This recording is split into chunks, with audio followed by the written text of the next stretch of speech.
Cloud. I was just checking. I'm not sure.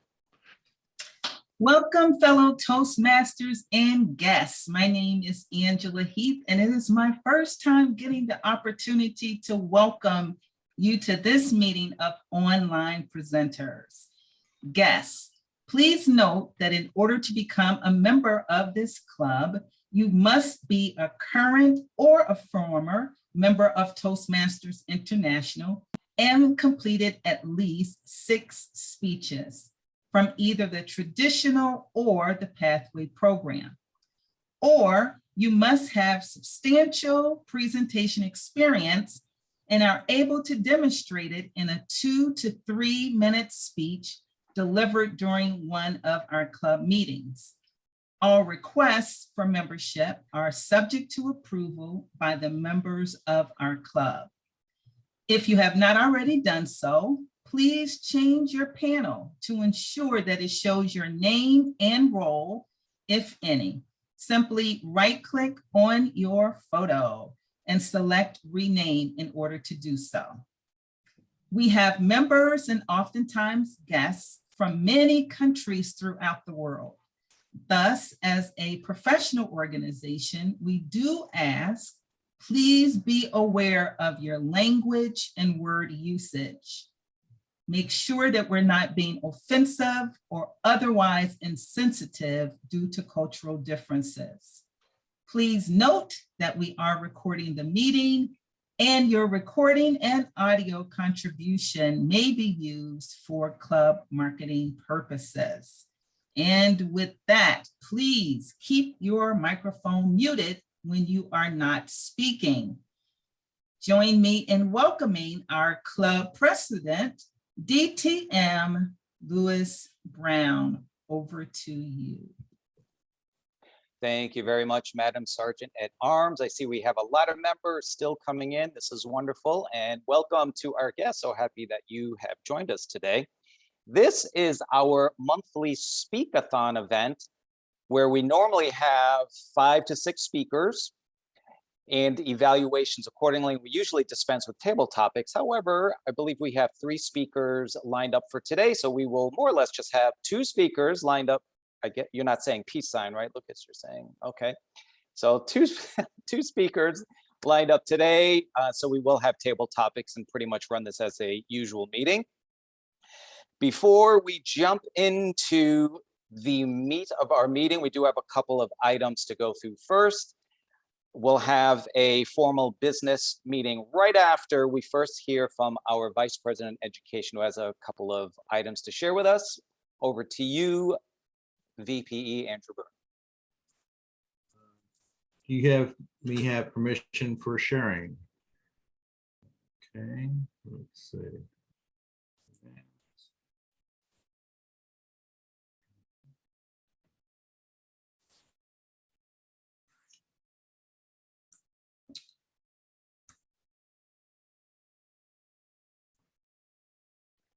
Sorry, I thought I made you co-host. I'm looking for you on the list. Yes, you are co-host. Okay, let me just pull up the PowerPoint.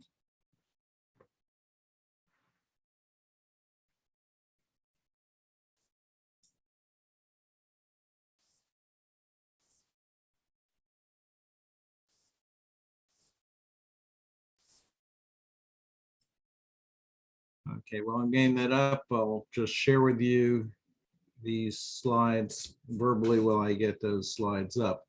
The first is that currently we stand at 56 members, but when you dig deeper, you'll notice that 84% of our members that are currently in our club are due to renew and pay for the next cycle.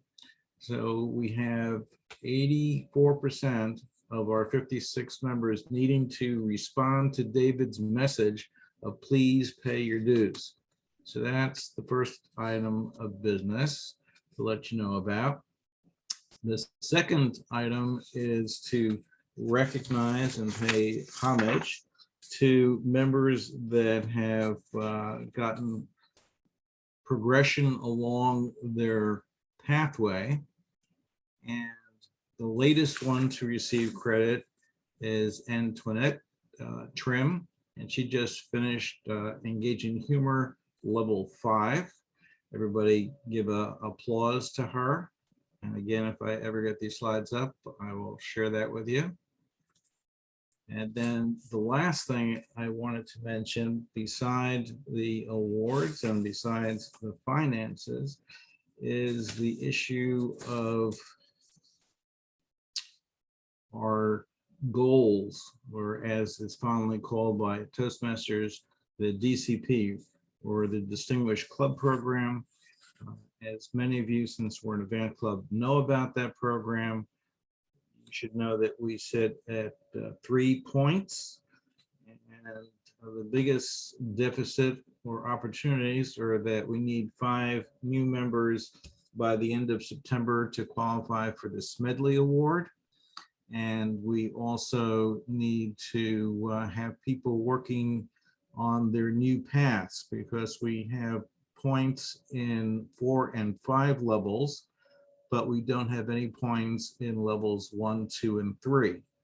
So as you're working on your new pathways, please let me know, because that's where the club is missing. And of course, as we put new members in, we can satisfy goals 7 and 8. But right now we stand at 3. With our numbers, we should be much further along. And I just want to make you aware of that. And to the new members that have the opportunity to be working on a new pathway, level 1, come on, because we need those things accomplished. That's it. Back to you, Lou. Thank you very much, Andy. Appreciate it. First of all, thank you, Lucas. I don't know if you were doing that during Andy's speech, but Lucas just informed us that he renewed. So I'm guessing now we're down to 83%, maybe 82%, something like that. Next up, we are going to host a new member vote. Now, I saw our potential new member kind of come in and out. He may be having some internet issues. However, we can still proceed with the vote. Given that we have a quorum, Madam Secretary, do we have a quorum? Mr. President, we need 35 regular members to be in attendance. Sorry, we have 35 regular members in order to determine quorum. 50% of that would give us 18. We now have 18 members in attendance. So yes, sir, we have a quorum. Wonderful. Thank you very much, Madam Secretary. Our potential new member is Andre Tomlinson. I believe he may be popping in hopefully soon. Running the new member vote segment will be our Vice President membership, Marion Grady. Take it away, ma'am. Hi, everybody. Andre is having internet problems, but he probably will be rebooting and popping in again. But I'd like to introduce you to him by way of giving you some of his experience so you understand his background before we take this vote. He is a current member of Park Lawn Toastmasters Club in Rockville, Maryland. He has been a member of Toastmasters for 4 years. He's completed a competent communicator manual, and he's completed levels 1 through 4 of the effective coaching path.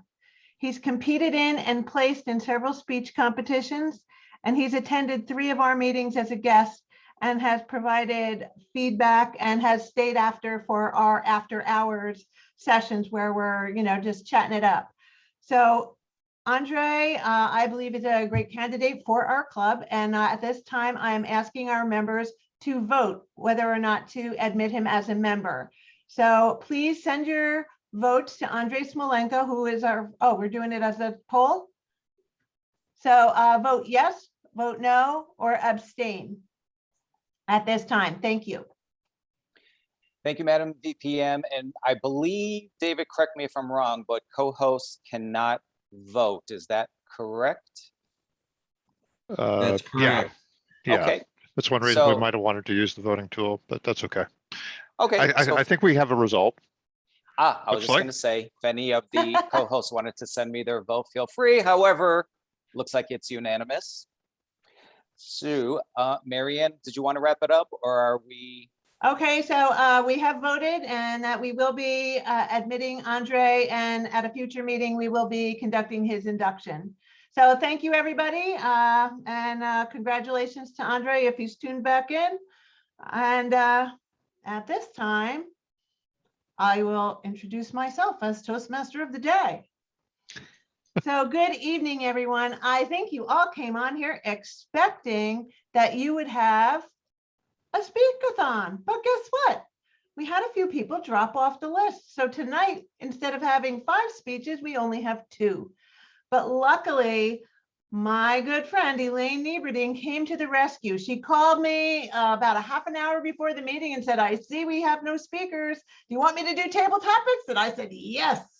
And I can count on Elaine, as I can count on all of you to step up and change from a speakathon to a regular meeting. It's been terrific. So just so you all know, I'll let you know who our role players are since you did not see them on the agenda today. Our grammarian will be Surya Vangala. Our watcher will be Carl Walsh. No, wait, our watcher. Who is the chat monitor? Oh, Jim Barber. Our awe counter is Lucas Kalafel, and our vote counter is Andrei Smolenko. And Carolina is our timer tonight. For those of you who don't know about a Toastmaster meeting, they're usually divided into 3 sections. We have our prepared speeches, then we have our impromptu speaking, which is our table topics, and the final section, which is the evaluation portion. And you know I can't do all this by myself. There's a lot to do. So we have helpers. And at this point, I'm going to let each of them step in and let you know what they're going to do for us tonight. So grammarian Surya, can you tell us what you're going to do for us this evening?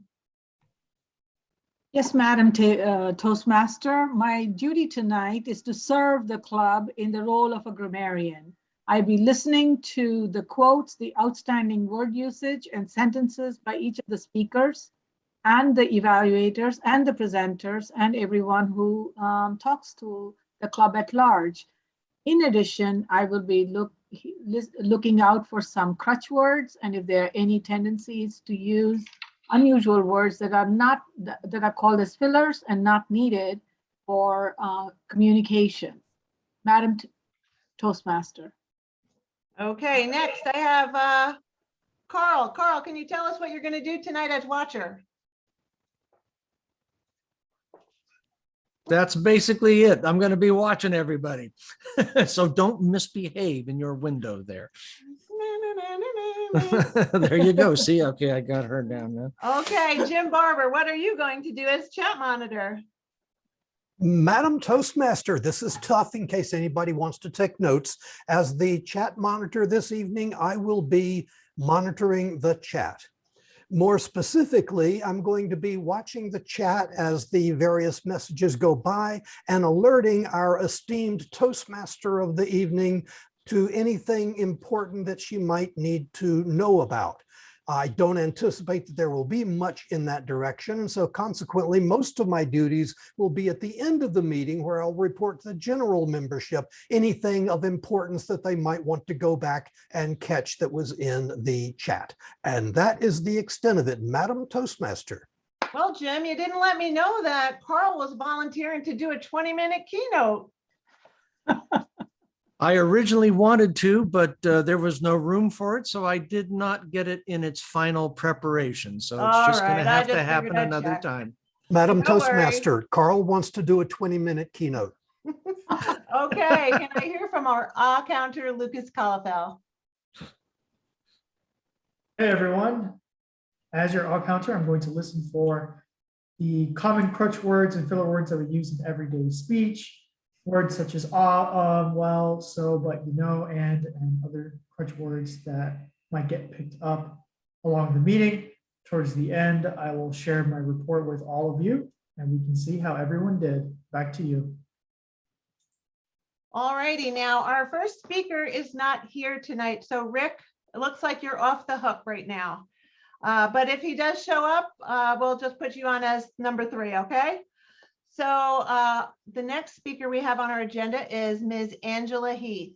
She is presenting from the Presentation Mastery, Level 1, Mastering Fundamentals, Evaluation and Feedback. And this is her second speech, which means that she has received feedback and will be incorporating it into her speech tonight.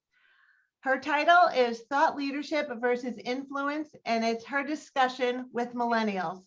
Please welcome Angela Heath with her speech, Thought Leadership versus Influence, her discussion with millennials.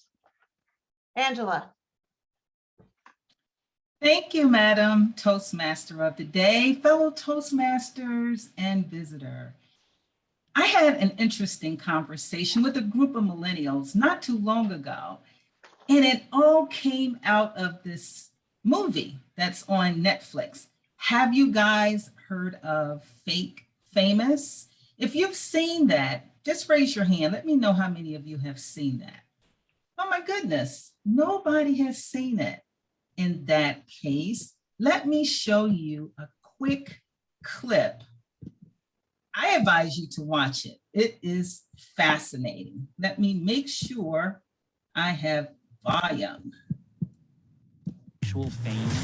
We want to do an experiment to see if we can take some random people and make them fake famous. Online, you can pretty much buy anything you want, including fake friends. There are hundreds of millions of them blending in online, and most people can't tell them apart from you and me. My Instagram is crazy. The more fake accounts you buy, the more fake likes and comments you need on your posts. So exhausting. It's very competitive. I take like... That's enough of that.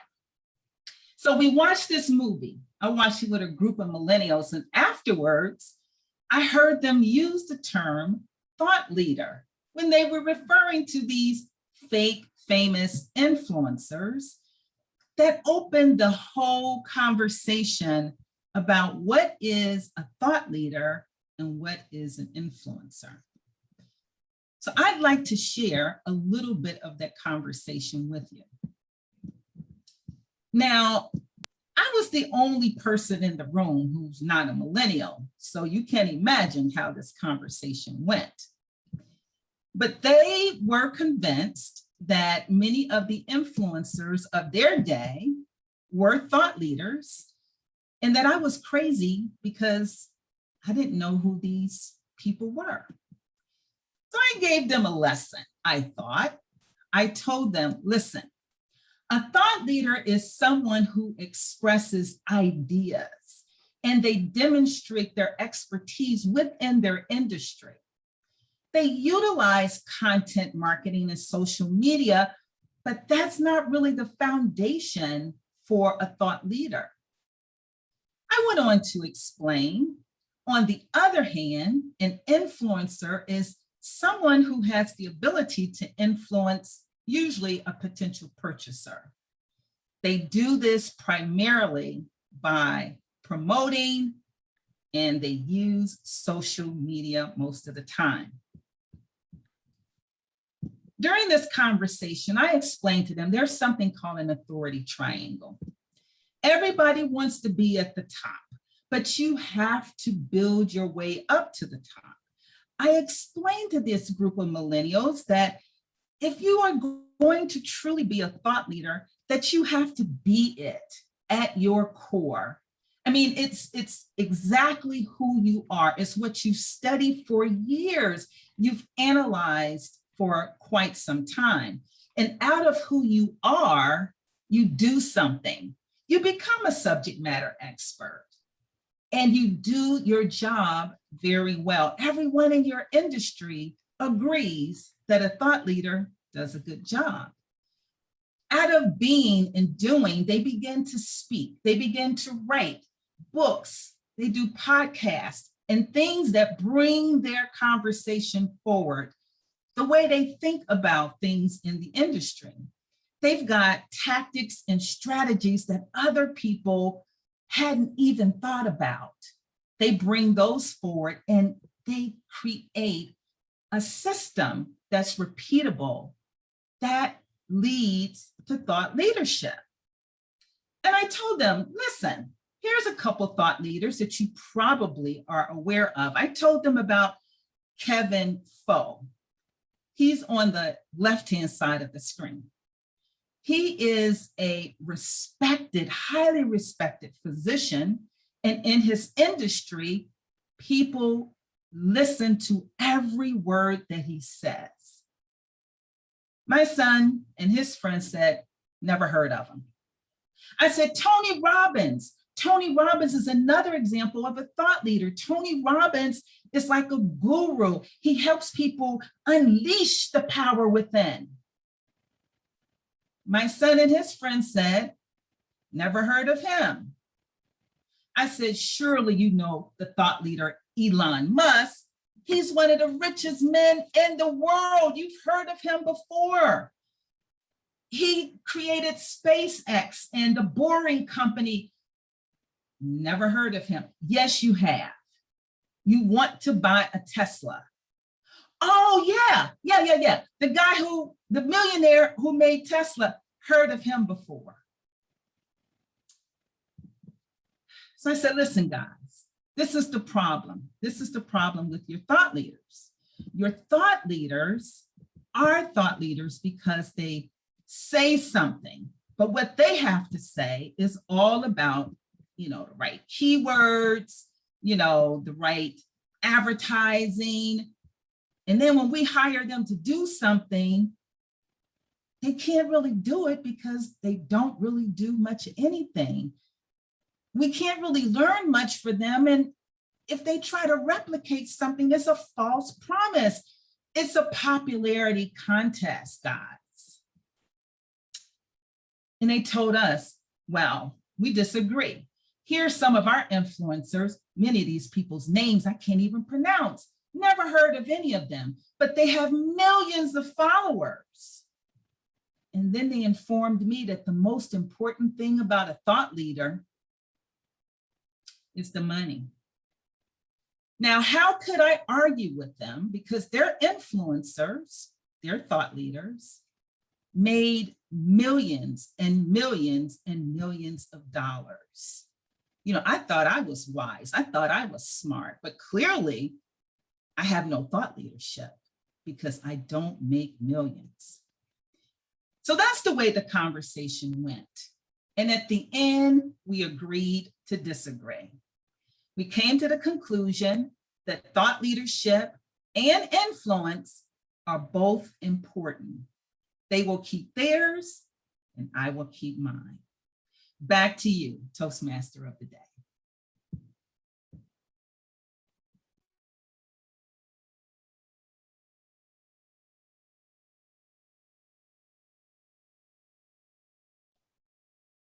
Thank you, Angela. That's a very interesting perspective. And I always find it fascinating to look at the different generations.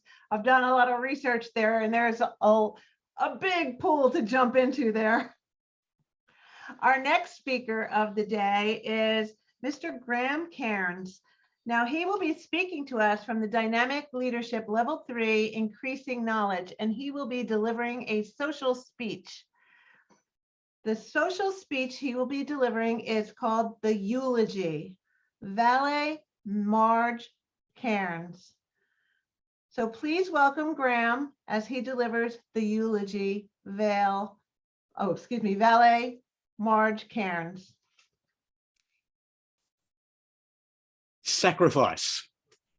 It's an old-fashioned concept, but in a lot of ways, Marj Cairns, my mum, epitomized sacrifice. Her whole life, she was one of those people who just mucked in and did it, from her service in the Royal Australian Air Force in World War II to her role in the Order of the Eastern Star, a Freemason-related organisation. Mum was always one of those people who got involved. Of course, she then tended to take let's call it a leading role in almost anything she did. I'm not suggesting it was my way or the highway, but Mum had a way about her that saw most people acquiescing to her indomitable will, might be a good way of putting it. And that indomitable will was what made her the undisputed matriarch of her family, of my family. Marjorie Irene Cairns was born as little Margie Bowen in 1924, and she spent her childhood years in Yanco. That's a tiny little village near Leeton in New South Wales, a village that takes its name from the local Aboriginal word for the sound of running water. I suspect it was the sound of running Margie that reverberated across the area. The third of 5 children, Mum was, by all accounts, an irrepressible child with a wicked sense of humour and an unquenchable thirst for knowledge, a thirst for knowledge which I am so grateful she passed on to me and to the rest of her family. But after a relatively idyllic childhood, war came to Marj's generation. Her older brother Stan had signed up early in World War II, as had her sister Kitty, and so did Marj when she could. She was a chubby-cheeked young RAF servicewoman getting paid the absolute fortune of 4 shillings and 4pence, according to her paybooks, which we found when we were doing the sad task of sifting through her life this week. After the war, Mum led the life of many young women in Sydney, working and dancing and movies. Oh, talking of movies, Marj later told the story of going to see a newsreel and seeing a segment on, you know, those silly things that people do.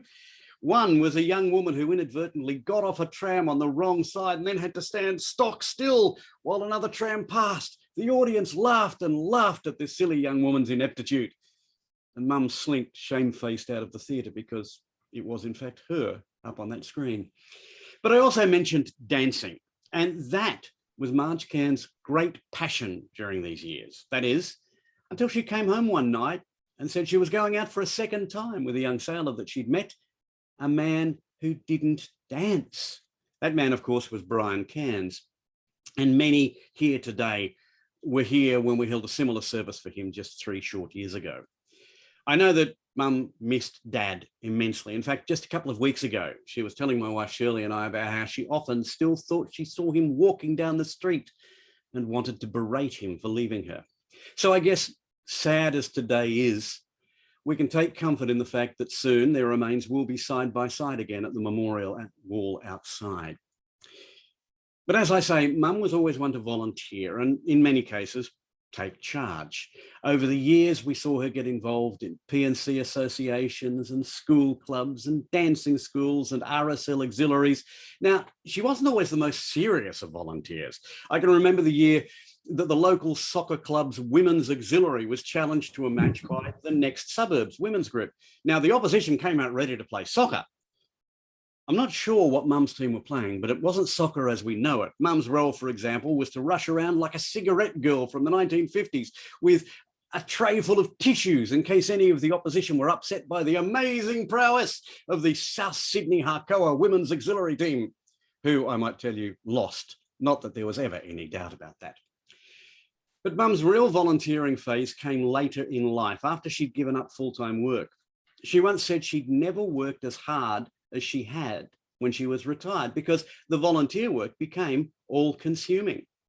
From the Citizens Advice Bureau to the Red Cross, from the Country Women's Association to Toastmasters, Mum entered into everything with gusto. She had a tendency to put her stamp on everything she did. She was also quite certain in her own mind and often took things into her own hands, mostly for the best, even if she was at times, well, abrasive. But you never had any doubts where Marj Cairns stood. Over the years, she lived in small country towns and capital cities, on farm acreage and in cosy villas. She went with Dad as he was posted to various naval establishments in New South Wales and Western Australia, and then back across the nation to Sydney and up to Brisbane. And then she moved here to Innisfail to open the brand new Medibank office, as Medicare was then called. Now, initially, this was only a 1-month secondment, but it became obvious that Innisfail was to claim Marj's heart. And after Brian joined her here, she never strayed. Oh, they took a number of driving holidays around the nation, but there was never a doubt in any of our minds that for Marj, this small town on the quiet banks of the Johnston River was her home. Everywhere she went, the kitchen table was the heart of Marj's domain, from where she held court. As a young mum, I remember Mum enclosing herself in a children's playpen to do the ironing or the cooking, with giving her space from we 4 children who were effectively her satellites. And she did enjoy a night out later when we were old enough to behave ourselves, or mostly behave ourselves anyway, but mostly it was the kitchen table that was her domain, dispensing advice and lessons and laughter and life. All I can add that if the table was the heart of her domain, then Marj Cairns was the heart of ours. We have, as a family, spread far and wide. I mean, these days, my brother Doug and my sister Lorraine live here in the north. Maureen and I have lives in the south. But over the years, we've been as far apart as South Australia, the rugged West Australian outback, Canberra, Sydney, and yet the centre of our family has always been Marj Cairns. With her passing, that physical centre is hollow, but in our hearts, she will always be there, the matriarch at the heart of us all. We'll miss you, Mum. I'll miss you. Vale, Marj Cairns. Madam Toastmaster. That was just beautiful. Thank you, Graham. Next, we're going to be calling upon Mrs. Elaine Nieverding. Now, Elaine, I can count on her. She called me, as I mentioned earlier, and volunteered to do table topics tonight, recognizing that we had a couple holes in our schedule tonight. So please welcome Elaine Nieverding as our table topics master this evening. My apologies, Madam Madam Toastmaster of the day. Perhaps we would like to hear about the timing report. Oh, yes, I'm sorry. My apologies. Carolina, can you let us know if both speakers were within time? Yes, sure. Angela, 7 minutes and 20 seconds, and Graham, 6 minutes and 58 seconds. Both are qualified. Thank you, ma'am. And can you just put that in the chat? Andre, are we going to vote now, or are we going to vote for everybody at the end? Now? Yes, please. I would rather everybody vote now for the best speaker, and we do it in an online way. I will post a link in the chat, so please don't send your votes to me. We use our own David F. Carr specially developed voting system, and we're going to test it out now. So wait for the link, click on it, and pick the best speaker.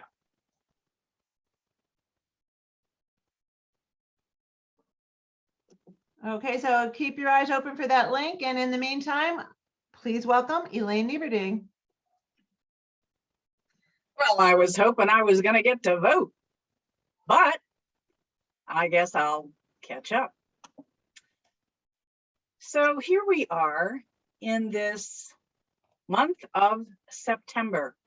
So our questions are going to relate to this time of the year, the number 9, and the like. I am actually going to take a quick moment to cast my vote. So others may be doing that. So vote for speaker. Let's see if that comes up. It does. All right. And I hope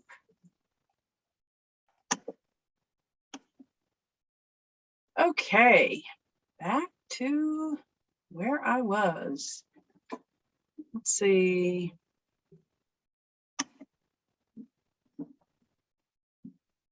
I have temporarily lost my screen.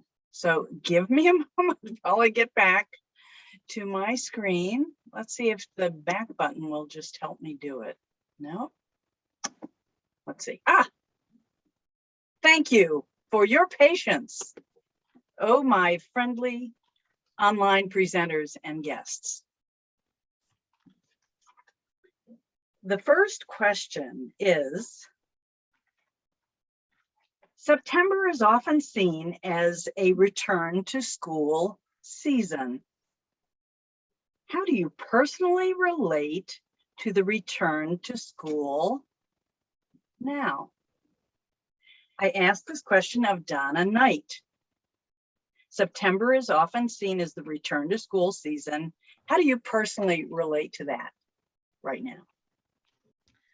2 minutes ago, I had to take a call in order to talk with a colleague who is having problem with parents because we return to school with our kids. We are educators. And in order for us to return to school, we have to learn so many new things in order to prepare for this time. But the honest truth or the reality of it is that teachers are really never on a break. We're always having to do things, especially if you are in administration. But specifically dealing with the COVID-19 protocols and things that are there, returning to school is a little bit more stressful. How do you change your teaching tactics in order to meet the needs of our kids in the primary education, in the secondary education? Because this is where we need to keep them interested, not only just have the theatrics, because as we remind them, especially the parents, theatrics don't go to exams, but we want to keep them interested so that they can learn. We also have to keep the parents out of it. They are forever in the frame on the Zoom classroom. They are forever taking over the questions. They are forever doing the assignments. And it is very difficult for us to learn, to know whether or not our children are learning, our students are learning. So as we return to school, we have to hype up, get more patient than we have ever been before. It's not just about the tactics, but also learning how to deal with the parents as we meet the needs of our students. We have to learn to balance home and life because many of us are teaching from home. Where does work end? For you to get back into the home setting.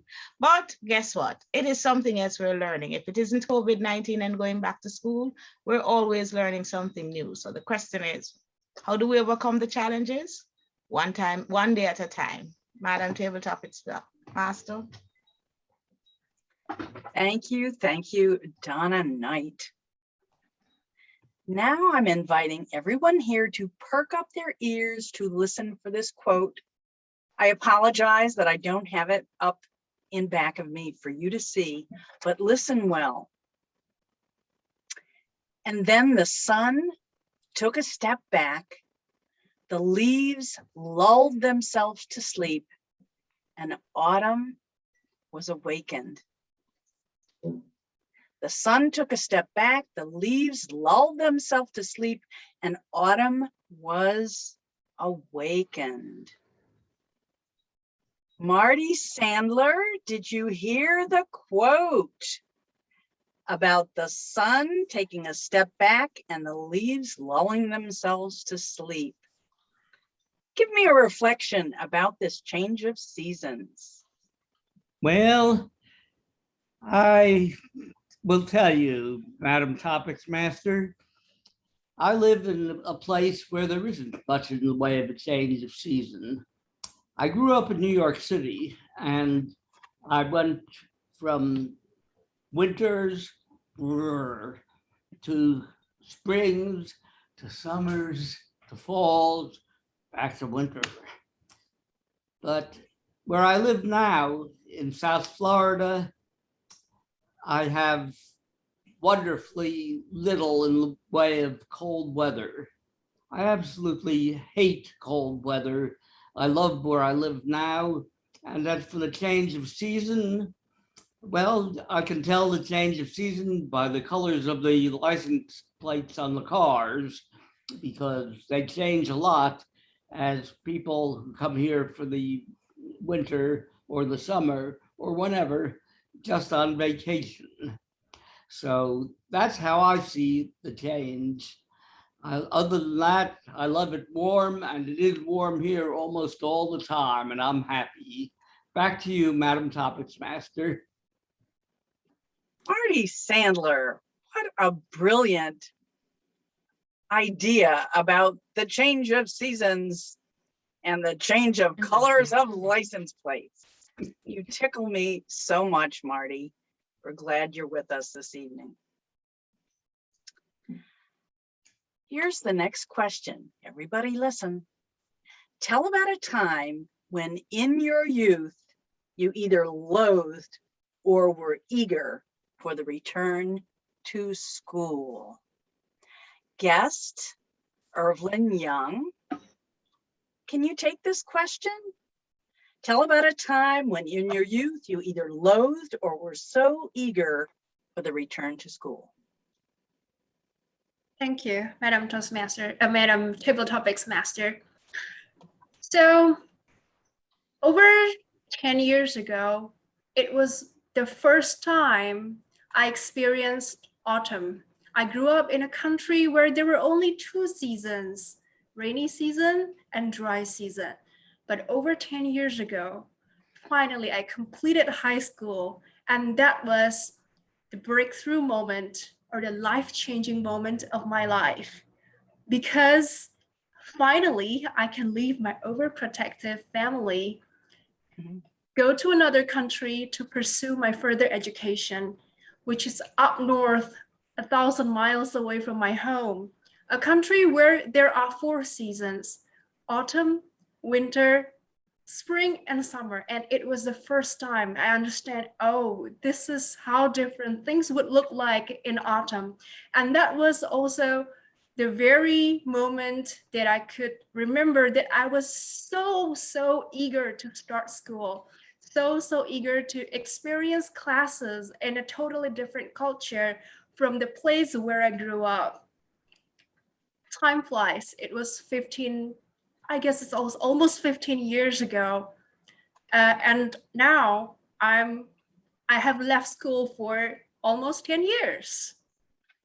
In this same September, I'm eager to go back to school again, inspired by what happened to me 15 years ago. I left Toastmasters in 2018 because of my job. And in this autumn, the autumn leaves reminded myself that it's time to go back to school, the School of Toastmasters. Thank you, Table Topic Masters. Brilliant. And we're so pleased that you're with us in this Return to School of Toastmasters season here at Online Presenters. Thank you, Evelyn. Next, see you in September. See you when the summer's through.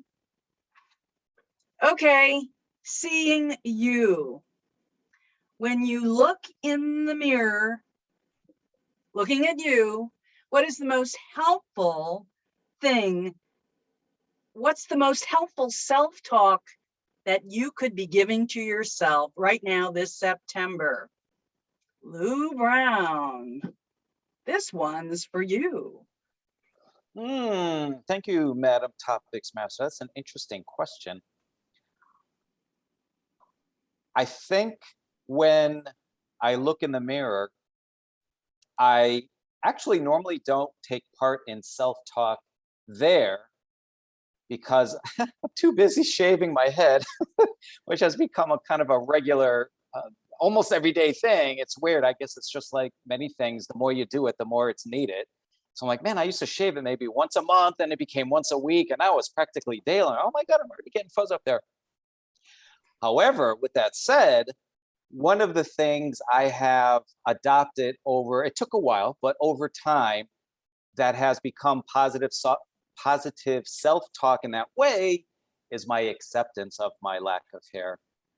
I have seen so many products on the market that speak to how we can get our hair back with pills. I remember, I think it's Propecia was a pill back in the day.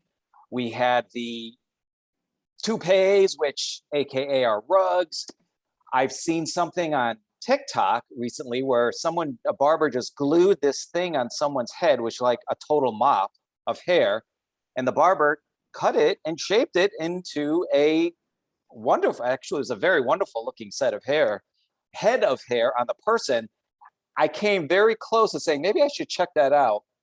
And then I realized, what am I doing? This is TikTok. None of this stuff is real. It's probably fake. Either it's some kind of camera trick or just a joke, probably a prank, something like that. So I said, nah, you know what?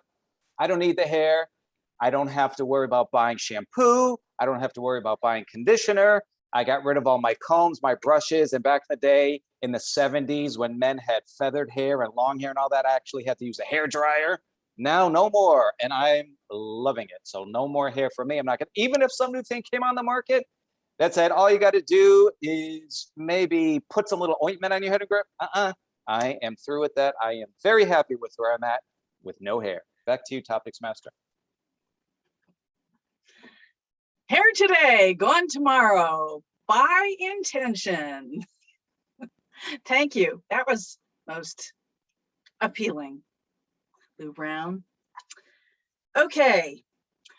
September being the 9th month brought to mind a rather unusual set of lyrics in the chorus of one of the musical pieces by the Beatles in their White album, put out in 1968.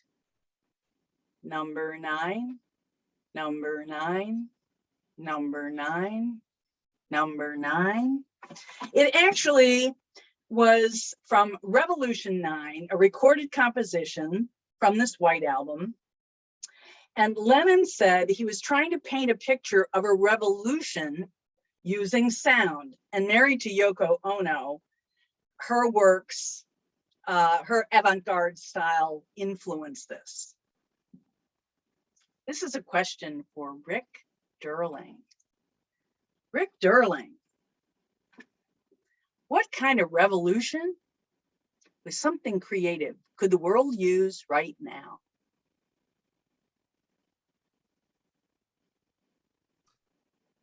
Friendship, peace. It doesn't matter what name you put on it. Love for one another, respect for one another. That's what the world needs today. We need to change our attitudes, particularly in the United States, where if you disagree with somebody, you're wrong. It's not that you're wrong, it's that you have a different opinion.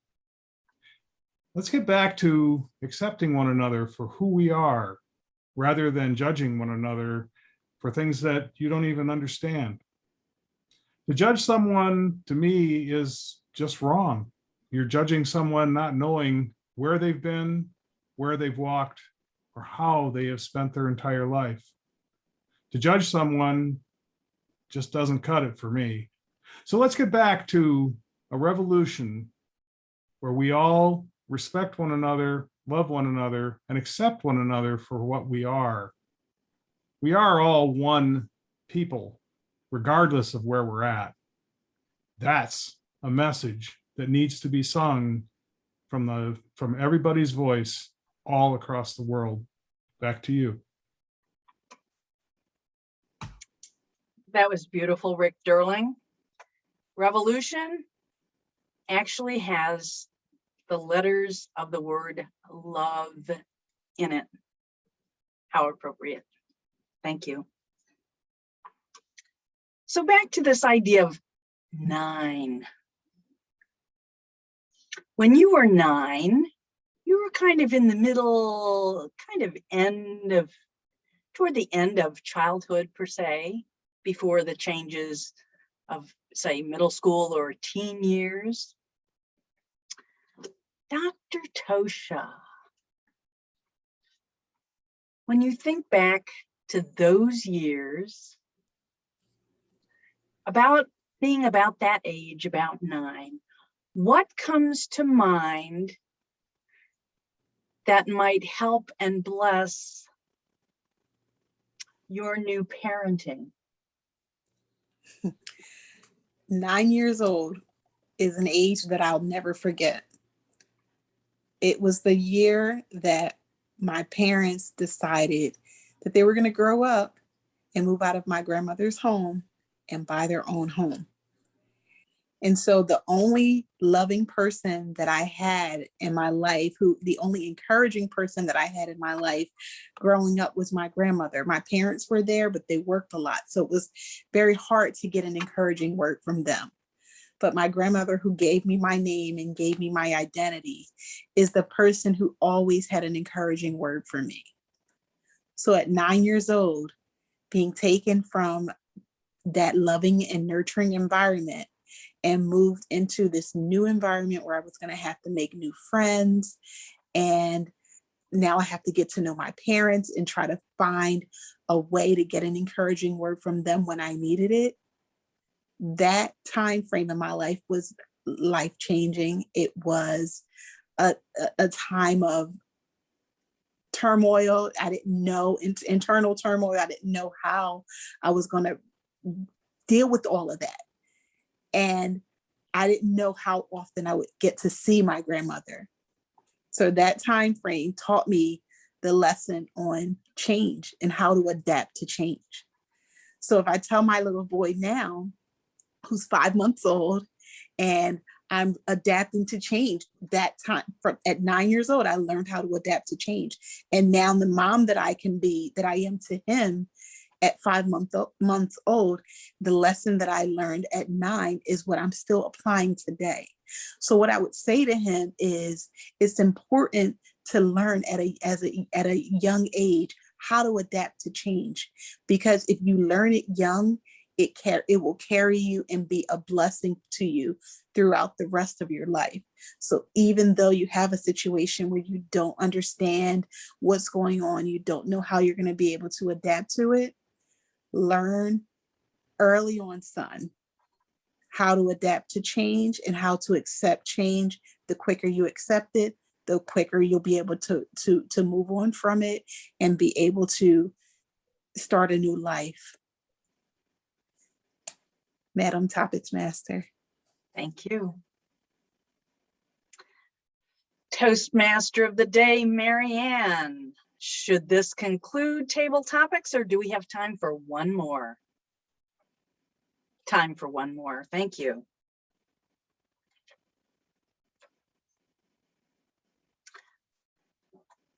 Throughout the course of our lives, sometimes, we find ourselves in different places during this autumn season or time of September. So right now I'm going to call on Andre Smolenko.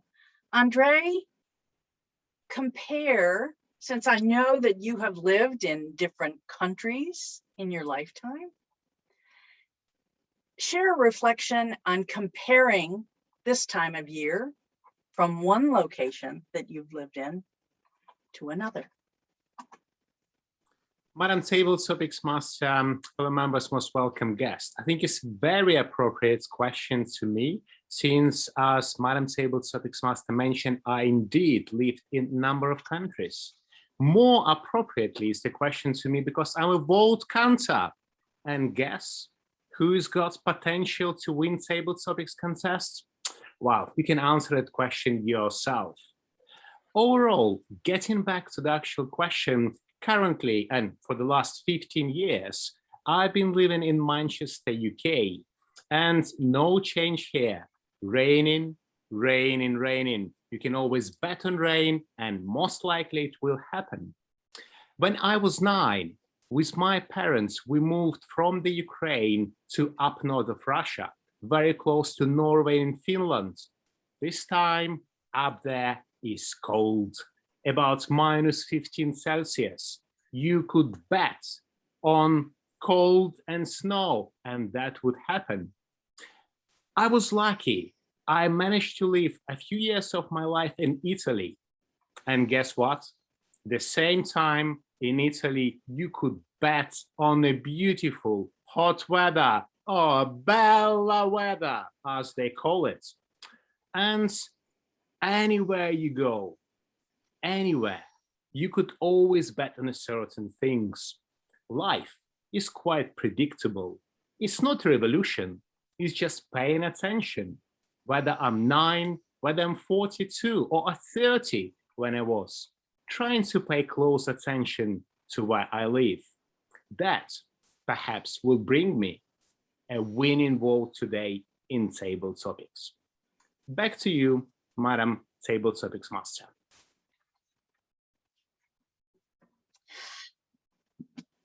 To the nines. These answers were amazing, magnanimous, brought right up to that last digit, representing September. And with that, I would like to ask our timer whether everyone has qualified to be included in the voting contest for Best Table Topics. Everyone is qualified. Do you want me to read the times, or should I put them on the chat? I don't think reading them, I think we're okay. Is David Carr going to be posting the votes for us like he did for speaker, or do we submit it a different way? Well, yeah, Andre did that. Andre's doing it. Andre's our vote counter tonight.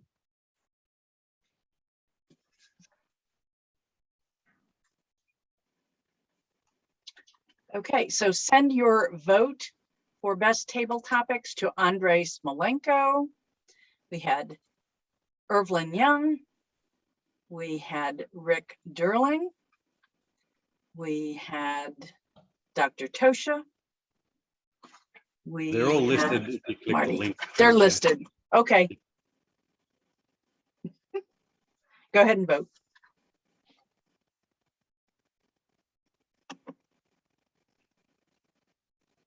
Oh. Okay, now we're going to be moving along to the last part of our meeting, which is the evaluation portion of our meeting. And today, our general evaluator will be facilitating this part, and that would be our Vice President of Education, Mr. Andrew Byrne. Please welcome Andrew as he leads the evaluation portion of the meeting. Thank you very much, Marianne. And it's my role at this portion of the meeting to pull up the evaluators for each of the speakers and hear them discuss for 2 to 3 minutes what their thoughts, observations, how they felt, how they heard, how they perceived the speeches. But first, let's have a timers report.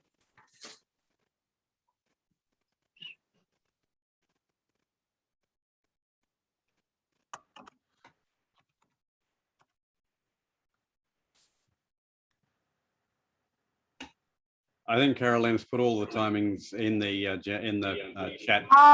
Sorry, did you ask me something? I was Yes. writing and Just- didn't I know hear what that you put said. it in the chat. I know you put in the chat, Carol. If you can just tell everybody that's not looking at the chat, the Okay. time requirements for the evaluators. Yes, of course.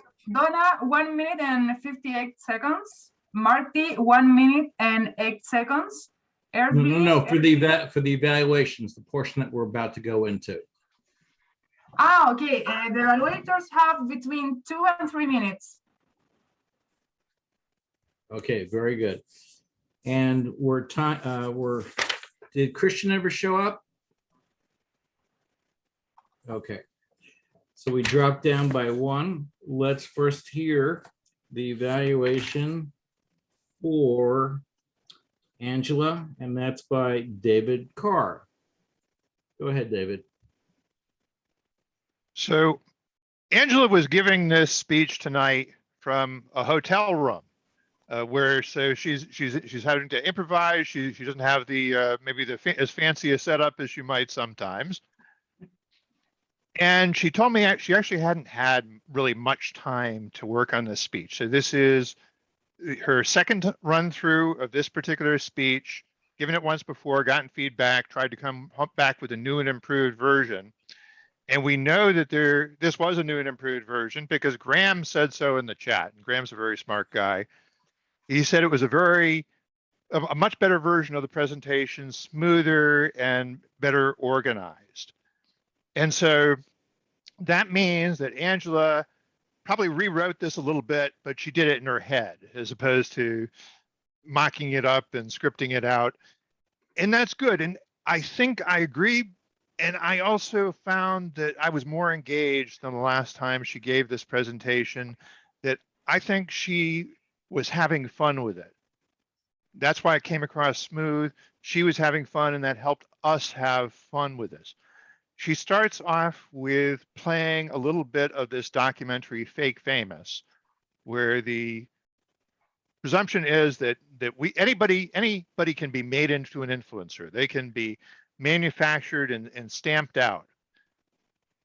And the last time she did this, apparently she might have had a little bit of a miscue where the sound didn't play. I think I do remember that going back and so there's a little tricky thing where when you share your screen, you have to check to share the system sound. And she thought she did it. Maybe it didn't work last time. Easy mistake to make, but this time it worked perfectly. And when she got into discussing her breakdown of influencers versus thought leaders and what the difference is, it was an interesting discussion for me because one of the things I do as a writer is I work with executives and I try and make them sound like thought leaders, whether they are or not. I try and make them sound thoughtful. I think Angela's idea of a thought leader is somebody who's probably written a book, somebody who might have given a keynote speech or a series of keynote speeches. And these millennials she was dealing with, they thought it was just cool to be up on YouTube and to be ending every YouTube video with "smash that like button, bros." And it works for these people. So she parses through it very well in terms of talking about the cultural difference and the framing. I have to think that all these people are shameless self-promoters and they're good at it. And it may be just a generational difference between the ones who do it on YouTube and the ones who do it on stage or in the pages of a book. And she sort of comes around to that same conclusion that they can have their thought leaders, but I have mine. I know who I respect. And in closing, she seemed like she was having fun with it. And we had fun too. Mr. General Evaluator. Thank you very much, David. Our next general evaluator, or our next evaluator, is for Graham's speech, and that's Lei Sing Shu. And you now have the stage. Lei Sing. Thank you, Mr. General Evaluator, Toastmasters, and especially Graham. What a beautiful speech. Before the meeting, Graham told me that he wants us to know his mother as a person after his speech. I think he 100% achieved that objective. In his short story, and covers the whole life of his mother. And his mother actually come to life in his speech. When I listen in his speech, I can see the girl who loved to dance, loved having fun and play silly, and become the woman who loved to volunteer, take in charge, loved to be involved, and loved to put a stamp on everything she did, and become the center of the family, or matriarch. The two things I think Graham did very well is, number one, he speaks very passionately and gets so emotional, so that we did not only see or picture his mom, but we can actually feel his emotion, his deep love to his mom. Number two, he used very expressive languages. For example, the unquenchable thirst for knowledge. I love that expression. And also put a stamp on everything she does. And after his mom passed away, and the center hollowed. And there are so many other expressions. Some of them I didn't capture it. The reason I think Graham probably speak a little bit faster, especially for me, the English and second language. Overall, it's a great speech. It's very touching, and it's amazing he can portray the whole life of his mother in such a just within the seven minutes. I totally enjoyed the speech. Thank you, Graham. Back to you, General Evaluator.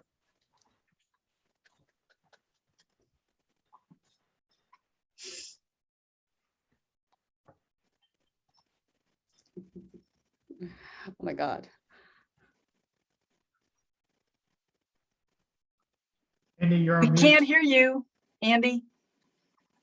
Sorry about that. I'd like to call up the functionaries that have helped out with this meeting. The first one I'd like to call up is Lucas for the odd counter report.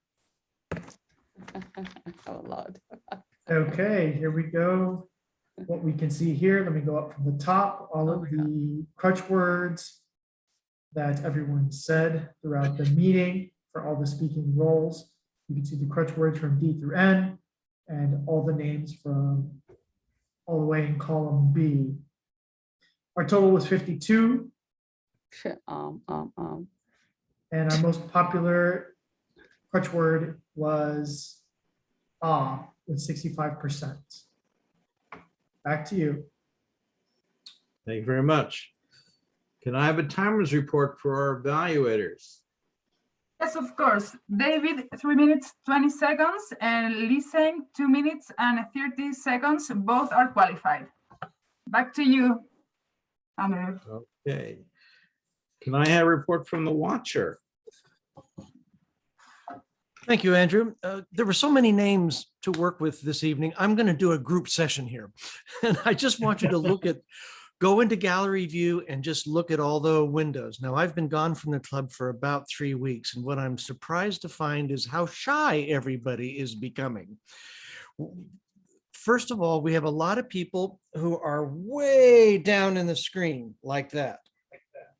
And the rule of thumb on this, that I actually got this from Linda Marie Miller, is that make sure your eyes are just a little bit above halfway up. You're probably positioned correctly if that's the case. You want to use the real estate for the most important thing on your screen, which is you, not your background. The other thing is lighting. Elaine, beautiful background. So that's where we look, because we can't see her face very clearly because of low light. Jim, low light. Let's see here. Angela, I kind of give you a pass because of your situation, but you could be closer to the camera. So, you know, make up for it. But the light's bad. I know. So that's a problem. The other thing that I would look at is that, one thing, Angela, when you're in your normal setting, is that when you use share screen, that really diminishes you in the first place. So keep that in mind and make sure that you're filling your screen as much as possible so that we can see you. All right. And that's it. Back to you, Andrew. Thank you so very much, Rick. We really learned from that. Jim, what did you see in the chat? Mr. General Evaluator, the chat was, excuse me, the chat was mostly filled with logistics involving the meeting itself, important things, but nothing that needs to be carried forward after the meeting. However, there were a couple of items that people need to be reminded of. One of them, Carl Walsh just dropped a little thing there. He said that Patricia Fripp has asked him to do a 20 to 30 minute keynote. Wow, Carl. Wow. Oh. Nothing else to say on that except wow. I owe that to this club. She called me after the VTM and a relationship started. No kidding. Wow, No kidding. that is so cool. That is so cool. The other thing that we need to make a note of is our timer, Carolina, was using a very good timing device tonight, where she was illustrating not just the colors, but also if you looked down in the corner, you could actually see the actual time that was going by. And she revealed that this was done by video, which I thought was a brilliant idea. And she found them on YouTube. She didn't go into detail beyond that.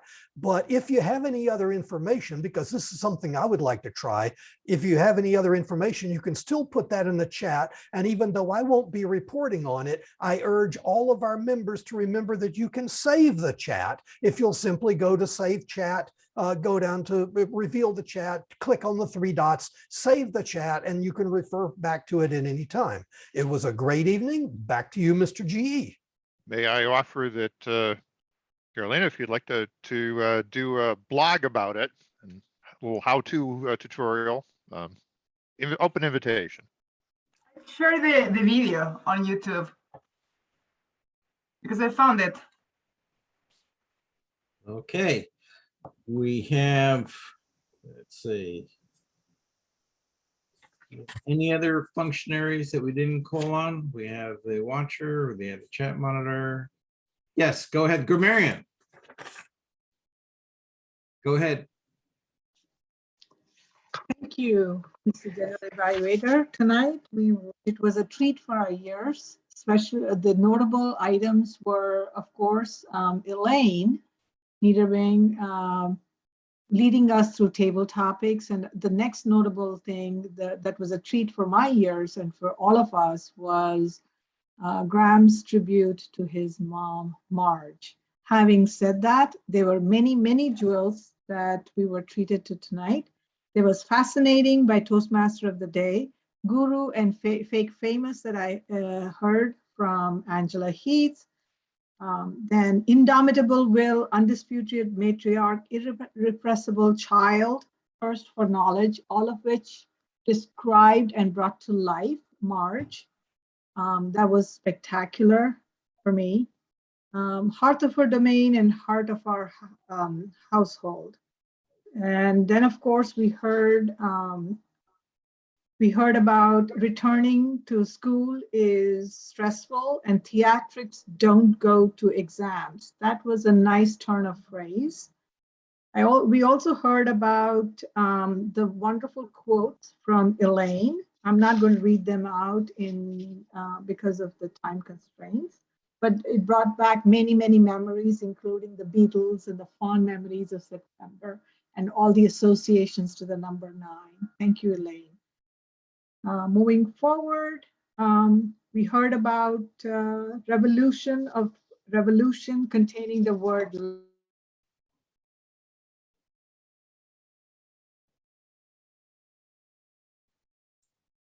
Sorry, you're muted. Should I go on or should I have my overtime? Overtime, I guess. Good day, everyone. Had a wonderful time. All right. The last part is we started the meeting on time. People got here around 7:15, which gave us an opportunity to If your talk. computer supports virtual video backgrounds in a Zoom meeting, you can use the video files I have linked in the description below. Somebody's playing the video.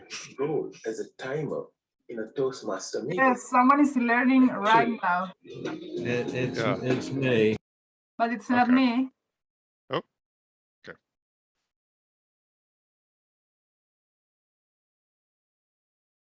okay. You're now muted again, Andrew. I downloaded what was put in the thing and If you're able it's to hidden. choose I'm trying to run find the it. video background like this, you're all set. Also, Okay, you could there we check go. by clicking on the plus. Okay. So sorry about that. I guess that's the danger of clicking on the things in the chat because they can start playing in a window outside your view. We started on time. We're going to end on time. I ask everyone's indulgence for a few minutes after we close the meeting to allow us to speak to our newly admitted member, if he's still here, Andre, as well as to sign up for roles. I'm looking at next week's sign up list and the thing is pretty much wide open. Andre took a speaker position. Trish has a speaker position. We have one speaker open, one backup speaker open. Table topics is taken. General evaluators taken, but we have 2 additional evaluators. So as soon as Lou Brown closes the meeting, he'll turn it back over to me and we'll fill out the stuff for next week's meeting. To you, Lou. Thank you very much, sir. I guess it might be redundant then to ask Marianne to share the results of the voting with our guest. As I heard his name mentioned as far as sign up on the meeting next week. Anyway, Andre, it's official. Woohoo! You are a member of Online Presenters. Congratulations. Thank you. Oh, wonderful. We're going to ask you for some additional thoughts in a moment. Marianne mentioned that we will have a formal induction at some future meeting, maybe next week, week after. We're not sure yet based on where we can fit it in, so be prepared for that. Okay, so Andre, we'll get back to you in a second. Love to hear from Evelyn. What have you gained from our meeting today? Hi, I think today is pretty much a refresher for me because it's been 3 years since it was 3 years ago since I last joined Toastmasters meeting, and I guess it's pretty much different. You know, I feel pretty much different joining online meeting compared to offline meeting. I was amazed at a role called Watcher today because it's completely new to me, and in the beginning of the meeting, I started to wonder, hey, what does Watcher do? Does he have access to, you know, our laptops and see what we're doing in addition to, you know, Zoom? Maybe. But it turns out that, it turns out that Watcher is somebody who is, you know, giving us advice, advising us on how to look better in front of the screen. Is that right? Yeah. That so and this and was making pretty much- sure people don't do distracting things like, you know, eat right in front of the camera and things like that. Yep. Thank you. Yes. Thank Thank you. you. And then, Oh, sorry. I thought there was a period there. My apologies. And my double apologies for mispronouncing your name. I see it's Ervlin. Despite my wearing glasses, I still can't always see the name. So I'm going to ask Zoom if maybe they can notch up that font size. That would be nice for us older folks. Okay, Andre, oh, you got your video back. Wonderful. I know you have visited with us a few times because that was part of the criteria for becoming a member. Please feel free to share some additional words. Sure. Thank you, President Toastmaster. Tonight was wonderful. I just enjoyed being part of it. I enjoyed everything that was shared. I sent a few messages to some of the speakers individually of just some of my comments, but all dynamic speeches. And I really enjoyed the table topics and how that was presented. It was very engaging, very entertaining. And I just thought to myself, if anyone was new or felt uncomfortable with regards to table topics, I just thought that the table topics presenter did an excellent job to making it very welcoming and very inviting. So that is definitely one of the highlights that I took away from tonight's meeting. So just very grateful to be here, and thank you, Marianne, and leading the charge, and thank you everyone for voting me in.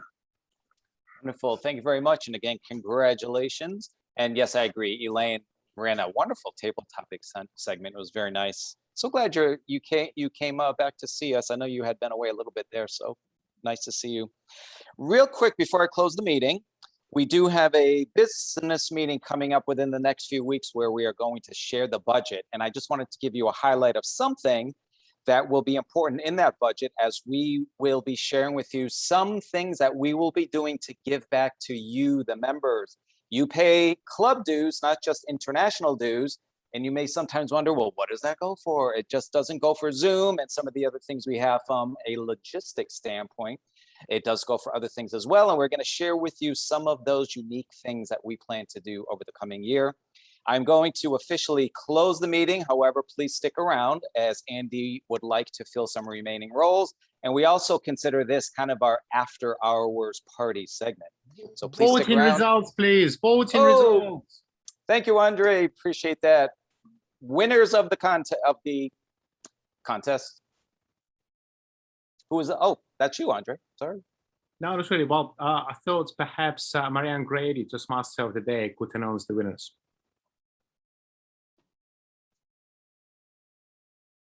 I'd be happy to. Our best speaker goes to Graham Cairns tonight. Best evaluator, Lysing Zhu. And our best table topic speaker, President Lewis Brown. Back to you, Lou. Thank you. I guess being bald does help sometimes, doesn't it? Okay, this meeting is officially closed again. Please stick around for our after hours party.